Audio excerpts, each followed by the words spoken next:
He told him, he said, go in the strength that you have, because the strength that you have, it's not enough, but you've got me with you on your side. And that's what I was trying to instill in my son. I was like, buddy, I'm right here. I'm right here on the edge of the pool. If anything goes wrong with you in that water, I'm right here to pull you out. And there's, again, so much where I'm teaching him and I'm just hearing the Lord teaching me at the same time. Is like the Lord is saying the same thing to us, is that we're afraid to go after the thing because we're afraid that we're going to fail like we did before. And it's not true. Like, God's calling you towards it. He's got something for you in it. And it might not be your wildest success and material wealth and everything you ever thought you would have into your wildest dreams. It might be just something of a character development. It might be of something that you're becoming the person that he needs you to be by going after the thing that he's laid on your heart. And I think we complicate it. We get in that mental rut and we start questioning and we start doubting whether this is the thing that I'm supposed to run after or if it's something else. And then we, I think, mutilate our lives, and we don't have the future that we could have because we're stuck in the rut of negative, anxious thinking around what we don't want to happen. And God's right there on the side of the pool of life telling us, go after it. I'm right here.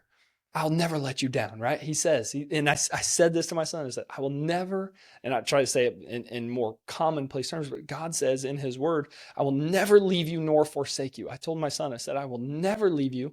I'll never, ever put you in harm's way, buddy. I'm right here. And I just heard, when I was telling him that, I heard God saying that to me. And I want you to hear it. My hope and my prayer is that maybe the Holy Spirit's leaning on your heart saying, God's got something on your heart that you're supposed to run after, and he's right there with you, step in step.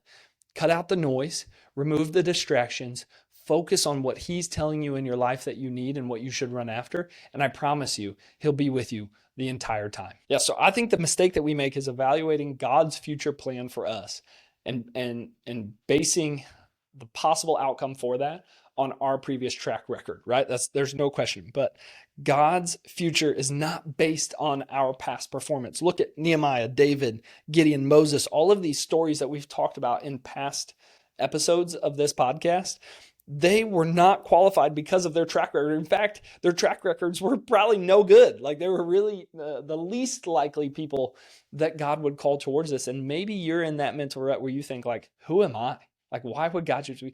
That means you're exactly the right fit and kind of person for him to do his best work through, right? And so God's accomplished great things through ordinary people because of his faithfulness, not ours, right? What he is calling us towards is going to glorify him, and we can stand on that foundation way better than we could ever stand on any of the great and awesome accomplishments we've done, let alone the ones that we feel are failures. And if you go back a few episodes, I don't even believe failure is possible. So if you're doing what God's calling you towards, failure is not even an option. He's with you. Run after it.